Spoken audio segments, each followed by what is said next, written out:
Hello aspirants, welcome to AKS IAS Academy Daily Current Affairs. So నేను ఇచ్చిన క్వశ్చన్కి answer కనుక చూస్తే రైట్ టు ప్రైవసీ చాలాసార్లు చదువుతాం. ఇది రైట్ టు లైఫ్లో భాగంగా వస్తుంది. ఆర్టికల్ 21 ప్రాథమిక హక్కులు part 3 of the Indian constitution. ఇక ఈరోజు టాపిక్ మనం చూడబోయేది అస్సాం ఫ్లడ్స్. అస్సాంలో వరదలు ప్రతి సంవత్సరం వస్తుంది. ఇది కరెంట్ అఫైర్స్ కాదు, ఇది యాక్చువల్గా అస్సాంలో ప్రతి సంవత్సరం వరదలు రావడానికి అనేక కారణాలు ఉన్నాయి. చాలామంది కేవలం బ్రహ్మపుత్ర నదిలో వచ్చేటటువంటి నీటి కారణంగానే అనుకుంటారు. అస్సాంలో దాదాపుగా 120 పైచీలకు నదులు ఉన్నాయి, చిన్న చితక నదులు అన్నీ కలుపుకొని. ఇవి కాకుండా అస్సాం అనేటటువంటి ప్రాంతము ఎక్కువగా ప్లెయిన్స్ అంటే మైదాన ప్రాంతాలు కలిగి ఉన్నటువంటి ప్రాంతం. సాధారణంగానే ఇది సముద్ర మట్టానికి దగ్గరగా ఉంటుంది. సముద్రం దగ్గరలో ఉండకపోవచ్చు, కానీ సముద్ర మట్టానికి చూసుకుంటే అంత ఎత్తులో ఏముండదు. అలాగే నదులు విస్తారంగా ప్రవహించేటటువంటి ప్రాంతం. పైన ఉన్నటువంటి మౌంటైనస్ ఏరియాస్ నుంచి, పైన ఉన్నటువంటి ఈ యొక్క కొండ ప్రాంతాల నుంచి వచ్చేటటువంటి నదులు ముఖ్యంగా వర్షాకాలంలో మాన్సూన్ సీజన్లో వచ్చేటటువంటి నీటి కారణంగా ఎప్పుడూ అస్సాంకి ఈ వరదలు వస్తూనే ఉంటాయి. రేపొద్దున మనం ఎన్ని డ్యాములు కట్టినా కూడా ఇది జరుగుతూనే ఉంటుంది. సో దీనికి పరిష్కార మార్గాలని చాలా సూచిస్తున్నప్పటికీ కూడా ప్రతి సంవత్సరం ఎన్నో లక్షల మంది ఈ అస్సాం వరదల్లో చిక్కుకుంటున్నారు. సో దీనిలో భాగంగా ప్రస్తుతానికి వచ్చినటువంటి వరదల్లో దాదాపుగా 29 జిల్లాలలో 23 లక్షల మంది దీని కారణంగా కొంత ఇబ్బందులు ఎదుర్కొంటున్నారు. అయితే ఎగ్జామినేషన్ పాయింట్ ఆఫ్ వ్యూలో అసలు వరదలు అంటే ఏంటి, అందులో ఎన్ని రకాలు ఉన్నాయి, అలాగే భారతదేశంలో ఈ వరదలు వచ్చేటటువంటి ప్రాంతాలు ఏంటి, అలాగే దీనికి కారణాలు ఏంటి, దీనివల్ల వచ్చేటటువంటి ప్రభావాలు ఏంటి, ఇప్పటివరకు ప్రభుత్వం ఈ అస్సాం వరదలకు సంబంధించి తీసుకున్నటువంటి చర్యలు ఏంటి, ఇవన్నీ కూడా మనం ఈరోజు క్లాస్లో చూసే ప్రయత్నం చేద్దాం. ముందుగా మనం చూస్తే న్యూస్లో ఎందుకుంది, అస్సాంలో దాదాపుగా 50 మంది చనిపోయారు. 3,60,000 మంది స్థానభ్రంశం చెందారు. అంటే వాళ్ళు ఉన్నటువంటి ప్రాంతాల నుంచి, లోతట్టు ప్రాంతాల నుంచి మెరక ప్రాంతాలకి వెళ్లాల్సినటువంటి పరిస్థితులు వచ్చాయి. 40,000 హెక్టార్లలో పంట దెబ్బతింది. 130 జీవాలు లేదా ఆ జీవజాతులు ఎఫెక్ట్ అయ్యాయి దీని కారణంగా. ఆవులు కావచ్చు, మరొకటి కావచ్చు, నేషనల్ పార్కులు ఉండేటటువంటి యానిమల్స్ కావచ్చు, ఇవన్నీ కూడా. సో వీటికి సంబంధించి కనుక మనం చూస్తే అసలు ఫ్లడ్స్ అంటే ఏంటి, వరదలు ఎప్పుడూ కూడా వర్షాకాలంలో సర్వసాధారణంగా జరిగేటటువంటి ఒక న్యాచురల్ డిజాస్టర్, అంటే ప్రకృతి వైపరీత్యం. అయితే ఇది మోస్ట్ ఫ్రీక్వెంట్, అంటే మనం ఎక్కువగా సైక్లోన్స్, తుఫానులు, భూకంపాలు, అగ్నిపర్వతాలు పేలడము, కొండ చర్యలు విరిగిపడము, వీటిలన్నింటినీ కూడా ప్రకృతి వైపరీత్యాలుగా పేర్కొంటూ ఉంటాం. అత్యంత సాధారణంగా వచ్చేటటువంటి ప్రకృతి వైపరీత్యం ఏంటంటే ఫ్లడ్స్, వరదలు. ఇది ఏంటి అవుతుంది అంటే బేసికల్గా ప్రవహించేటటువంటి నీరు ఏదైతే ఉందో అది ఎక్కువ మోతాదులో వచ్చినటువంటి కారణంగా చుట్టుపక్కల ఉన్నటువంటి లోతట్టు ప్రాంతాలను నీరు ముంచెత్తడాన్ని వరద అని అంటాం. 1998 నుంచి 2017 19 సంవత్సరాల ఈ గ్యాప్లో దాదాపుగా ప్రపంచవ్యాప్తంగా 200 కోట్ల మంది ఈ వరదల కారణంగా ప్రభావితులు అయ్యారు. సో దీనికి గల కారణాలు ఏంటంటే సాధారణంగా అధిక వర్షపాతం, అలాగే ఈ మధ్యకాలంలో వస్తున్నటువంటి మానవ ప్రేరేపిత చర్యల వల్ల భూతాపం పెరిగిపోయి, మంచు కరిగిపోయి, హిమానీ నదాలు ఎక్కువయ్యి తద్వారా వచ్చినటువంటి నీరు ఎక్కువ అవడం వల్ల కూడా మనకి ఈ వరదలు అనేటటువంటివి సంభవిస్తున్నాయి. 3 ఈ వర్షాకాలాల తర్వాత వచ్చేటటువంటి సైక్లోన్స్, తుఫానులు, కొన్ని సందర్భాల్లో కోస్టల్ ఏరియాస్ ఏవైతే తీర ప్రాంతాల్లో వచ్చేటటువంటి సునామీలు, ఇవి చాలా అరుదుగా వస్తుంటాయి. ఈ 4 కూడా మనము వరదలు రావడానికి ప్రత్యేక కారణాలుగా మనం చెప్పచ్చు. అలాగే మనం ఇందులోకి వెళ్తే ఈ వరదల్లో రకాలు ఉన్నాయి. అవి ఏంటంటే ఒకటి ఫ్లాష్ ఫ్లడ్స్. ఫ్లాష్ ఫ్లడ్స్ అంటే చాలా వేగంగా వచ్చేస్తాయి, అంటే ఈ వచ్చినాయా అని కూడా తెలియదు అనమాట మనకి, అంత వేగంగా వస్తాయి. ఇది సాధారణంగా ఎప్పుడు జరుగుతుందంటే విపరీతమైనటువంటి వర్షపాతం నమోదైనటువంటి సందర్భంలో. ఒకేసారి చూడండి, క్లౌడ్ బర్స్ట్ అని అంటారు. దీని మీద నేను గతంలో వీడియో కూడా చేశాను. ఈ క్లౌడ్ బర్స్ట్ లాంటి ఇష్యూస్ జరగడం వల్ల ఎక్సెసివ్ రైన్ఫాల్, అంటే అధిక మోతాదులో వర్షపాతం పడుతుంది. ఈ అధిక మోతాదులో వర్షపాతం పడడం వల్ల ఈ యొక్క నదులు ప్రవహించేటటువంటి చోట ఆ నది తాలూకా పొటెన్షియాలిటీకి మించినటువంటి వర్షపాతం రావడం వల్ల ఎంబాంక్మెంట్స్ నుంచి వాటర్ ఓవర్ఫ్లో అయ్యి తద్వారా నీరు అనేటటువంటిది ముంచెత్తుతుంది. సో దాన్ని మనము ఫ్లాష్ ఫ్లడ్స్ అని అంటాం. ఇవి సాధారణంగా నదులు, అలాగే చిన్న చిన్న కాలువలు, ఛానల్స్, రోడ్లు అన్ని చోట్ల ఇంకా నీరు ఎక్కువైపోతుంది, మొత్తంగా నీరు ముంచెత్తుతుంది. ఇది ఫ్లాష్ ఫ్లడ్స్, అంటే సడన్గా జరిగేటటువంటి ప్రక్రియ.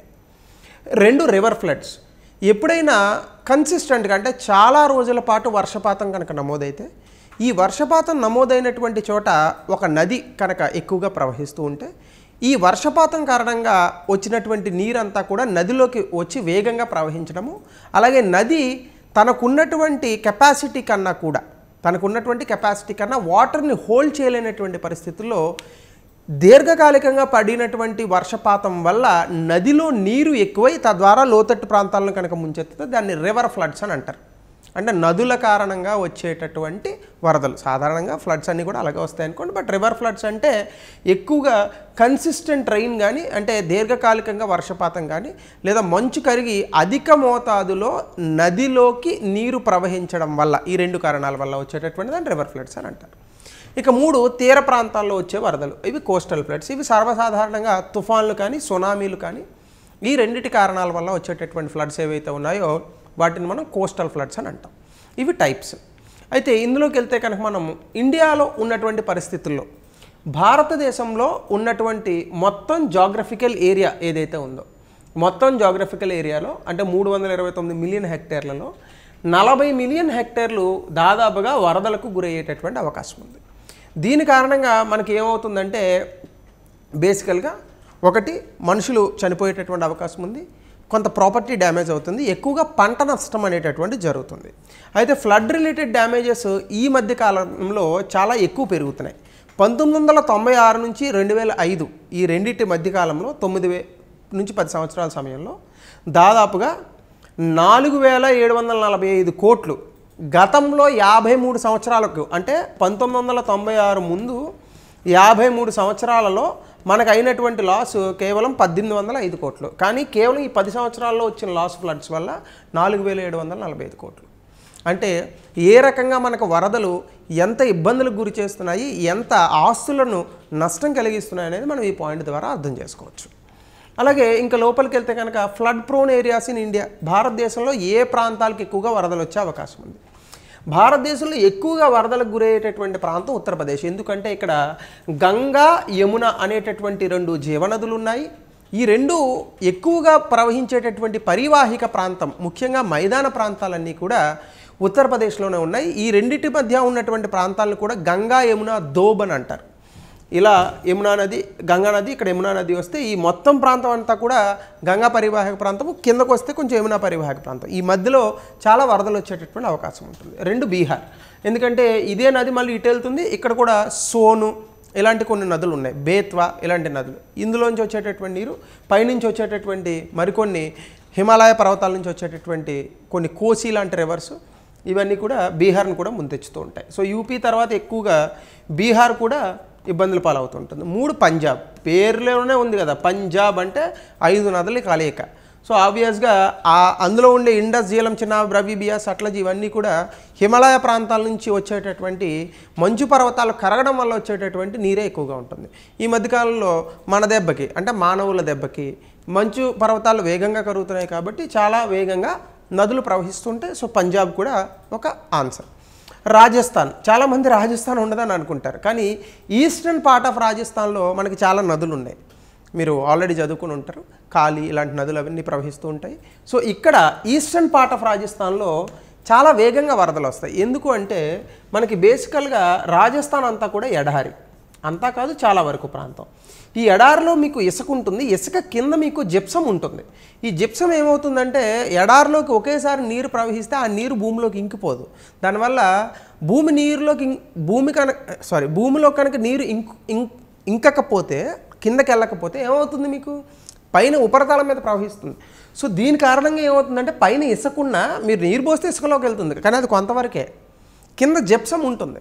దానివల్ల మీకు ఎప్పుడైనా కూడా నదుల్లో ఉన్నటువంటి నీరు ఎక్కువైతే రాజస్థాన్లో చాలా వేగంగా ఫ్లడ్స్ వస్తాయి. అందుకే రాజస్థాన్లో ఫ్లడ్స్ రావడం ఏంటని అనుకుంటారు. ఈ మధ్యకాలంలో దానికి బెస్ట్ ఎగ్జాంపుల్ కూడా చెప్తాను నేను. కువైట్లో ఈ మధ్యకాలంలో ఫ్లడ్స్ వచ్చాయి, చూసారు అసలు ఎలా ప్రవహించిందో నీరు. అరే ఇసుకలో అసలు ఎలా ప్రవహించిందో నీరు అని అనుకున్నారు చాలామంది. దానికి రీజన్ ఏంటంటే ఇది, పైన ఇసుక ఉంటుంది కానీ కింద జిప్సం ఉంటుంది, జిప్సంలోకి వాటర్ వెళ్ళదు కాబట్టి చాలా వేగంగా ఉపరితలం మీద వాటర్ అనేటటువంటిది ప్రవహిస్తుంది. అలాగే దాని తర్వాత అస్సాం ఆల్రెడీ చెప్పాను 5వ స్థానంలో ఉంది. వెస్ట్ బెంగాల్లో కూడా దామోదర్ లాంటి నదులు ఉన్నాయి. Haryana same Ganga and Yamuna reverse ఇవి ఉంటాయి.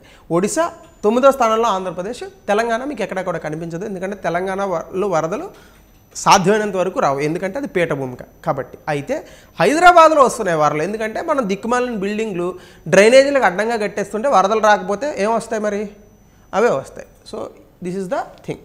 సో దీనికి సంబంధించే ఆ పర్టికులర్ ఇమేజెస్ కూడా ఇచ్చాను, మీరు ఒకసారి గమనించవచ్చు. అలాగే కాజెస్ ఆఫ్ రెగ్యులర్ ఫ్లడ్స్. ఎక్కువగా అస్సాంలో ఫ్లడ్స్ రావడానికి గల కారణం ఏంటంటే దాదాపుగా 120 నదులు ఉన్నాయి. ఇందులో చాలా వరకు ఉన్నటువంటి నదులు ఈ యొక్క హిమాలయ పర్వతాల నుంచి వచ్చేటటువంటి నదులే ఉన్నాయి. అందులో కొన్ని నదులేమో వర్షపాతం ద్వారా ఎక్కువగా ప్రవహిస్తూ ఉంటాయి, మరికొన్ని మంచు పర్వతాలు కరగడం వల్ల వచ్చేటటువంటి నీటి కారణంగా కూడా అధిక మోతాదులో వరదలు వస్తున్నాయి. 2 మాన్సూన్. సాధారణంగా ఈ యొక్క నైరుతి ఋతుపవనాలు ఏవైతే ఉన్నాయో ఇవి అస్సాంలో అసలు తీసేస్తాయి. ఎంతవరకు అంటే పశ్చిమ కనుమల్లోనే అసలు వర్షపాతం ఎక్కువ పడుతుంది, కానీ పశ్చిమ కనుమల్లో 200 సెంటీమీటర్లే పడుతుంది. కానీ ఇక్కడ అస్సాంలో 290 సెంటీమీటర్లు మీకు వర్షపాతం అనేటటువంటి నమోదవుతుంది. దీని కారణంగా కూడా అక్కడ వస్తాయి. అలాగే క్లైమేట్ చేంజ్, వాతావరణ మార్పులు, పెరుగుతున్నటువంటి భూతాపంలో భాగంగా ఈ యొక్క మంచు పర్వతాలు కరగడము, దానివల్ల వచ్చేటటువంటి నీరు. అలాగే హ్యూమన్ ఇంటర్వెన్షన్. మనం నదులకు దగ్గరగా కట్టేస్తున్నాం, ఏంటి ఈ యొక్క బిల్డింగ్లు ఇవన్నీ కూడా. అలాగే నదిలో వెళ్ళేటటువంటి నీటికి అడ్డంగా ఎలా పడితే అలాగా నిర్మాణాలు అవన్నీ చేపడుతున్నాం. దీని కారణంగా కూడా నది బాగా అటు ఇటు తిరిగి జనావాసాల మీదకి వస్తుంది. రెండోది బ్రహ్మపుత్ర నదితో ఇబ్బంది ఉంది. ఏంటంటే బ్రహ్మపుత్ర చైనాలో పుడుతుంది యాక్చువల్గా, అక్కడ నుంచి పుట్టి విపరీతమైన వేగంతో వస్తుంది. ఈ వేగంతో వచ్చేటప్పుడు బ్రహ్మపుత్ర చాలా సెడిమెంట్స్ని తీసుకొస్తుంది. ఈ సెడిమెంట్స్ని ఏం చేస్తుందంటే తీసుకొచ్చి అస్సాంలో బాగా డిపాజిట్ చేస్తుంది. అంటే మీకు సింపుల్గా చెప్పాలంటే ఇలా ఉందనుకోండి, ఇది నది తాలూకా బెడ్ అనుకోండి, నీరు ఎలా ప్రవహిస్తుంది అనుకోండి, ఈ నీరు ఈ ఎంబాంక్మెంట్ ఎప్పుడు దాటుతుంది అనేది మీకు ఎలా లెక్క అంటే కింద మీకు ఉన్నటువంటి సెడిమెంట్స్ని బట్టి లెక్క ఉంటుంది. ఇప్పుడు ఏం చేస్తుందంటే బ్రహ్మపుత్ర నది ప్రతి సంవత్సరం కూడా ఈ సెడిమెంట్స్ని చాలా ఎక్కువ తీసుకొస్తుంది. అప్పుడు ఏమవుతుంది, ఇక్కడ డిపాజిట్ చేస్తుంది సెడిమెంట్స్ని. అప్పుడు ఈ వాటర్ హోల్డింగ్ కెపాసిటీ ఏదైతే ఉందో ఈ యొక్క రివర్ బెడ్లో హోల్డింగ్ కెపాసిటీ తగ్గిపోద్ది. అప్పుడు లీటర్ బట్టే నీరు చోట 1/2 లీటర్ పడుతుంది. అప్పుడు ఏమవుతుంది, వాటర్ స్పిల్లే బయటకు వస్తుంది. దీని కారణంగా ఫ్లడ్స్ అనేటటువంటివి బ్రహ్మపుత్ర కారణంగా ఎక్కువగా వస్తుంటాయి అస్సాంలో. అలాగే ఈ మధ్యకాలంలో ఉన్నాయి కాదు, ఎప్పుడు కూడా ఇండియాలో పాపులేషన్ పెరిగిపోతుంది, అది అస్సాంకు కూడా వర్తిస్తుంది. సో ఈ పాపులేషన్ పెరిగినటువంటి కారణంగా విపరీతమైనటువంటి కన్స్ట్రక్షన్స్ అక్కడ ఇక్కడ కబ్జాలు చేసేయడం, రివర్ బెడ్లో ఉన్నటువంటి ఇసుకని ఎలా పడితే అలా చేసేయడము, సో ఇవన్నీ చేయడం వల్ల కూడా మనకి వరదలు ఒకనొక reasons. Population is also one of the reasons. So దీనికి వచ్చేటటువంటి ఇంప్లికేషన్స్ ఏంటి, వైల్డ్ లైఫ్ లాస్ ఉంది. దాదాపుగా 130 వైల్డ్ యానిమల్స్ చచ్చిపోయాయి ఈ మధ్యకాలంలో కజిరంగా నేషనల్ పార్క్లో. అలాగే 1 హార్న్ రైనోసరస్ ఖడ్గమృగాలు అవి కూడా చాలా ఇబ్బందులు ఫేస్ చేసాయి. హాగ్ డీర్ అని ఉంటుంది, చాలా ఫేమస్ అది. 117 హాగ్ డీర్లు, 2 సాంబార్ డీర్స్. మకాకు అంటే కోతిలా ఉంటుందన్నమాట, అది లైన్ టైల్డ్ మకాకు ఇలా ఉంటాయన్నమాట. సో ఇలాంటివన్నీ కూడా ఈ కజిరంగా నేషనల్ పార్క్లో ఈ యొక్క వరదల కారణంగా ఇబ్బందులు పాలయ్యాయి. అలాగే ఇన్ఫ్రాస్ట్రక్చర్ డ్యామేజ్. అస్సాంలో ఉన్నటువంటి మౌలిక వస్తువులు, రోడ్లు కానీ లేదని అనుకుంటే బ్రిడ్జ్లు కానీ ఇల్లులు కానీ ఇవన్నీ కూడా ఇబ్బందులు పాలనేటటువంటి జరుగుతుంటుంది. డిస్ప్లేస్మెంట్. దాదాపుగా 20 లక్షల మంది ఈ యొక్క నీటి తాకిడి కారణంగా, ముఖ్యంగా వరదల కారణంగా ఆ ప్రాంతాలను వదిలేసి వేరే ప్రాంతాలకు వెళ్ళి తలదాచుకోవాల్సినటువంటి పరిస్థితులు కూడా ఉత్పన్నమవుతున్నాయి. సో దీనికి చర్యలు ఏం తీసుకున్నారంటే నేషనల్ ఫ్లడ్ మేనేజ్మెంట్ ప్రోగ్రామ్ ఒకటి తెచ్చారు. ఇది ఎప్పుడో తీసుకొచ్చారు. సో అప్పటి నుంచి కూడా చేస్తూనే ఉన్నారు, కానీ వరదలు వస్తూనే ఉన్నాయి. 1976లో రాష్ట్రీయ భార్ ఆయోగ్, భార్ అంటే మనం అనుకునే అది కాదు, దాని ప్రొనౌన్సియేషన్ చదివాను నేను, భర్ యాక్చువల్గా. National water policy, hydrology project, flood management, flood plain zoning, flood proofing చాలా చేశారు. ఎన్ని చేసినా ప్రకృతిని అధిగమించడం చాలా కష్టం. అది కూడా అక్కడ ఉన్నటువంటి ప్రాంతాలు చాలా ఇబ్బందికరమైన ప్రాంతాలు. ఒక పక్కనేమో మౌంటైన్స్ ఉంటాయి, ఒక పక్కనేమో ప్లెయిన్ ఏరియాస్ ఉంటాయి, ఈ మధ్యలోంచి నది ప్రవహిస్తూ ఉంటుంది, కిందేమో సెడిమెంట్స్ లోడ్ పెరిగిపోతుంది. ఎప్పటికప్పుడు సెడిమెంట్స్ని పూడికి తీయాలి, అది చాలా కష్టం యాక్చువల్గా. సో కాబట్టి అస్సాంకి ఈ ప్రాబ్లం అనేటటువంటిది ఇంకొక 20-30 ఏళ్ళు కాదు కదా, ఇంకొక 50-60 సంవత్సరాలు ఇలాగే వెళ్తూ ఉంటుంది. సో కాబట్టి these are the steps. So దీనికి సంబంధించి గతంలో వచ్చినటువంటి ఒక క్వశ్చన్, దీనికి ఆన్సర్ చేయండి. Tributary of Brahmaputra. అస్సాంలో వచ్చినటువంటి వరదలు వన్యప్రాణులు మరియు మానవ సమాజాలను ఒకే విధంగా ఎలా ప్రభావితం చేశాయా లేదా, అది మీరు చెప్పండి 150 నుంచి 200 పదాల్లో. సో ఇది అస్సాం ఫ్లడ్స్కి సంబంధించి. డెఫినెట్గా ఇలాంటి క్వశ్చన్స్ మనకి మెయిన్స్లో వస్తాయి. So you be ready. ఇలా ఇచ్చినటువంటి కాన్సెప్ట్ని కూడా మీరు ఆన్సర్లో రాసినా కూడా మీకు మార్క్స్ వస్తాయి. ఇక మీరు మళ్ళీ కొత్తగా దీని మీద ఏమి చదవాల్సినటువంటి పని లేదు. So thank you, have a nice day.